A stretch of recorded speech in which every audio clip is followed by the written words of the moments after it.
આજ તમારી સાથે એવી રેસીપી શેર થશે જે એક નહીં બે નહીં પણ અનેક બીમારીઓમાં રાહત આપનાર રહેશે. ખાસ કરીને અત્યારે જે ભયંકર ગરમીઓ શરૂ થઈ ગઈ છે તો તેમાં લૂથી બચાવશે, પેટને ગરમીથી બચાવશે, વજન ફટાફટ ઘટાડશે, ડાયાબિટીસને કંટ્રોલમાં રાખશે, કબજિયાતને કંટ્રોલમાં રાખશે, પેટની તમામ સમસ્યાઓને કંટ્રોલમાં રાખશે. ખાસ કરીને ખરતાવાળ અટકાવી દેશે અને સ્કિનને પણ એકદમ ગ્લો એન્ડ ટાઇટ કરવાનું કામ કરશે. આવા અનેક ફાયદા કરનાર આજ આપણે જુવારની વેરાયટી તૈયાર કરીશું જે નાના મોટા દરેકને ખૂબ પસંદ આવશે. અને બસ ચૈત્ર કે વૈશાખ મહિનામાં જુવાર ખાશો તો મને ખાતરી છે કે આખા વર્ષ દરમિયાન તમારે ડૉક્ટરથી દૂર રહેશો.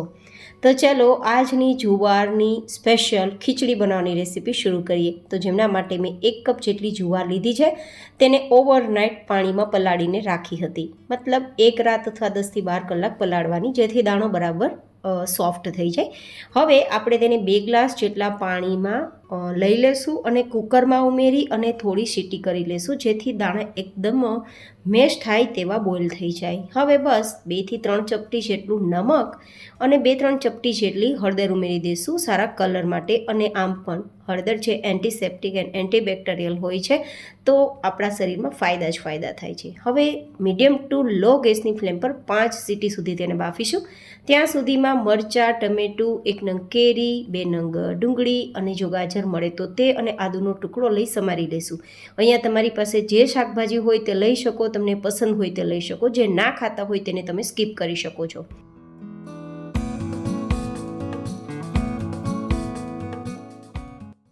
હવે 5 સીટી થઈ ગઈ છે અને ઓલમોસ્ટ આપણી જુવાર છે તે બફાઈ ગઈ છે. ગાઈઝ, જુવાર આમ તો આપણે રોટલો બનાવીને, રોટલી બનાવીને, જુવારના ઢોકળા બનાવીને અનેક રીતે ખાતા હોઈએ છીએ, પણ એકવાર આ રીતે જુવારની ખીચડી બનાવીને ટ્રાય કરજો. નાના મોટા દરેકને પસંદ આવશે અને બિના ઝંઝટ તૈયાર થશે. અને ખાસ વાત એ છે કે ચૈત્ર અને વૈશાખ મહિનામાં ખૂબ જ તડકા પડતા હોય છે, તો જુવાર ખાવાથી આપણા શરીરને અદ્ભુત ફાયદા થાય છે, સ્પેશિયલી પાચન માટે.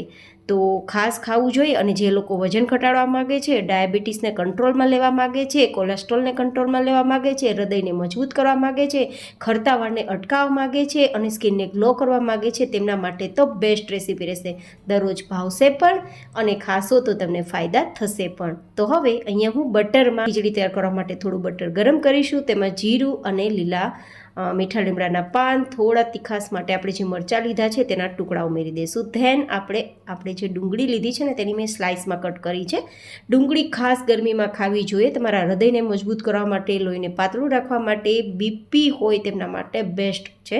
ખાસ કરીને હાર્ટ એટેકથી બચાવવામાં મદદરૂપ થાય છે. જો કે ડુંગળી ના ખાતા હોય તો સ્કીપ કરી શકો છો. એન્ડ મારી પાસે ગાજર છે તો મેં ચોપ કરીને ટુકડા લીધા છે. ગાજર ના હોય તો સ્કીપ કરી શકો છો. ત્યાં કોઈ પણ બીજા શાકભાજી તમે લઈ શકો છો, જેમ કે વટાણા છે, બીન્સ છે, બ્રોકલી છે, તમારી ચોઈસની અને તમને અવેલેબલ હોય તે શાકભાજી.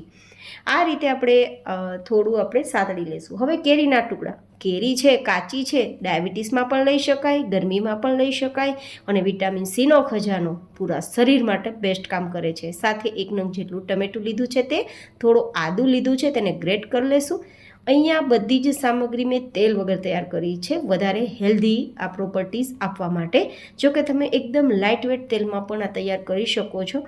મેં તો અહીંયા બટરનો એટલા માટે યુઝ કર્યો કે બટર છે તે આપણા ગોઠણને, હાડકાને મજબૂત કરવામાં જેલીના રૂપમાં આપણે હેલ્પ કરતું હોય છે. તો હેલ્પ થાય આપણા માટે, હેલ્ધી પ્રોપર્ટીઝ મળે તેના માટે મેં લીધું છે. તમે ઘી લઈ શકો છો, તેલ લઈ શકો છો, અથવા તો વિધાઉટ તેલ, ઘી કે બટર વગર પણ આ રીતે તમે સીધું જ શાકભાજીને થોડું પાણી ઉમેરી અને સાતળીને તમે સોફ્ટ કરી શકો છો. તો તેલ વગરની થઈને આપણી આ વેરાયટી. તો હવે બધું જ સાતળ્યા બાદ થોડું પાણી આપણે માત્ર સબ્જીને સોફ્ટ કરવા પૂરતું જ ઉમેરીશું. લગભગ 1/4 કપ જેટલું જ પાણી હશે, ગ્લાસના ચોથા ભાગનું પાણી. બસ ઢાંકી દેશું તો 5-7 મિનિટમાં આપણી આ સબ્જી સોફ્ટ થઈ જશે. અને ધીમા ગેસની ફ્લેમ પર કૂક કરવાનું છે, જેથી બળે નહીં. હવે અહીંયા આપણે થોડી હળદર 1/4 ટીસ્પૂન જેટલી, 1 થી 2 નાની ચમચી જેટલું ધાણા જીરું પાવડર અને તીખાસ પ્રમાણે લાલ મરચું. હવે અહીંયા આપણે થોડું મોરિંગા પાવડર ઉમેરીશું. મોરિંગા પાવડર મારી પાસે અવેલેબલ છે, મેં ઘરે તૈયાર કર્યો છે. તમારે રેસીપી જોતી હોય તો ઉપર આઈ બટનમાં આપી દઈશ, તમે જોઈ શકો છો. ખૂબ જ ફાયદા કરનાર છે, સ્પેશિયલી હાડકા માટે. હવે આ બધી જ સામગ્રીને બરાબર મિક્સ કરવાનું છે અને મસાલા સાથે મિક્સ થઈ જાય પછી આપણે જે બાફેલી જુવાર છે તેને ઉમેરી દઈશું. અને બરાબર મિક્સ કરી દઈશું. પછી થોડા લીલા ધાણા પણ સ્પ્રિંકલ કરી દઈશું. બસ મિનિટોનું કામ છે. રાત્રે તમે જુવાર પલાળી દેશો, કામ કરતા હોય ત્યારે જુવારને બાફી લેશો તો માત્ર 5 મિનિટમાં આપણી ખીચડી તૈયાર થઈ જાય છે. બિલકુલ સમય નથી લાગતો. અને ખાસ વાત તો એ છે કે વિધાઉટ ઓઇલ પણ તમે આ ખીચડી તૈયાર કરી શકો છો. ડિલિશિયસ લાગે છે એન્ડ હેલ્થ બેનિફિટ્સ તો તમે જાણો જ છો. એન્ડ હા ગાઈઝ, ખાસ કરીને હાડકાના દુખાવા માટે, સાંધા કમરના કે ગોઠણના દુખાવા માટે પણ આ જુવારની રેસીપી તમારા માટે બેસ્ટ કામ કરશે. બસ સાંધાના દુખાવા હોય તેને આપણે અહીંયા કેરી ઉમેરેલી છે તે નથી ઉમેરવાની, ખટાશ માટે પ્રોબ્લેમ ના થાય તેના માટે. બીજું બધું આ જ પ્રોસેસથી તૈયાર કરી શકો છો. તો તમે સાંધાના દુખાવામાં પણ આ ખીચડી લઈ શકો છો. હવે આપણે 1 મિનિટ તેને થીજવા દીધું છે. તો હવે આ રીતે તૈયાર થઈ ગયા બાદ એકવાર ચલાવી દેશું એન્ડ ધેન તેને નીચે લઈ લેશું. તો આપણી ડિલિશિયસ ખીચડી તૈયાર છે. તમને મારી આ જુવારની ખીચડી કેવી લાગી એ કોમેન્ટમાં જરૂર બતાવજો. તમારા ફીડબેક માટે હું હંમેશા વેઇટ કરતી હોઉં છું. હવે આ ખીચડી સાથે ખૂબ મજા આવે અને ગરમીઓમાં આપણું જમવાનું ફટાફટ પાચન થાય, સાથે વજન પણ ઘટાડે, ડાયાબિટીસ પણ કંટ્રોલમાં રાખે તેવું આપણે ઇન્સ્ટન્ટ અને ટેસ્ટી રાયતું તૈયાર કરીશું. તો જેમના માટે લગભગ આપણે ફેટેલું દહીં લઈશું. ફેટેલું મતલબ દહીંમાં પાણી ના હોય તે રીતે નિતારી અને પછી આપણે ચમચી કે ચમચાની મદદથી થોડીવાર ચલાવશું તો આ રીતે એકદમ સ્મૂધ કન્સિસ્ટન્સીવાળું આપણું દહીં તૈયાર થઈ જશે, જે 1 થી 1.5 કપ જેટલું છે.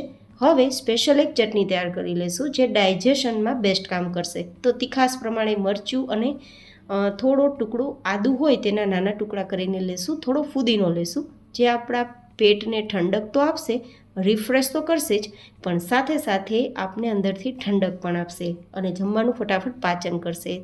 સાથે થોડા લીલા ધાણા લેશું એન્ડ ગ્રાઇન્ડ કરી ચટણી તૈયાર કરી લેશું. તો ખૂબ જ સરસ ટેસ્ટી આપણી ચટણી તૈયાર થઈ જાય. પછી જે ફેટેલું દહીં છે તેમાં આપણે મિક્સ કરી દઈશું. જો તમારું દહીં ખાટું હોય તો થોડો તમે ગોળ ઉમેરી શકો છો, પણ ડાયાબિટીસ કે વજન ઘટાડતી વ્યક્તિઓ માટે ગોળ કે ખાંડ ના ઉમેરવી. મારું દહીં ખાટું નથી તો મેં નથી ઉમેરેલું. અહીંયા ચાટ મસાલા અને શેકેલા જીરાનો પાવડર મિક્સ કરી દઈશું. ચાટ મસાલાની જગ્યાએ સંચર પાવડર ને મરી પાવડર લઈ શકો છો. બસ થોડા ધાણા સ્પ્રિંકલ કરી એન્ડ જો દાડમ હોય તો દાડમના દાણા, અધરવાઇઝ સ્કીપ કરી શકો છો. મિક્સ કરીને ટેસ્ટી રાયતાને પણ આપણે સર્વ કરીશું આપણી સ્પેશિયલ એન્ડ ડિલિશિયસ ખીચડી સાથે.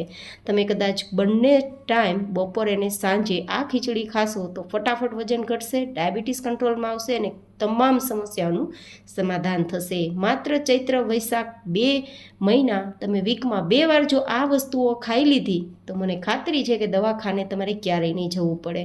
તો કેવી લાગી તમને મારી આજની આ કોમ્બો ડિશ એ મને કોમેન્ટમાં જરૂર બતાવજો. ફરી મળીશું એક નવી જ એન્ડ હેલ્ધી રેસીપી સાથે. ત્યાં સુધી stay healthy and stay happy.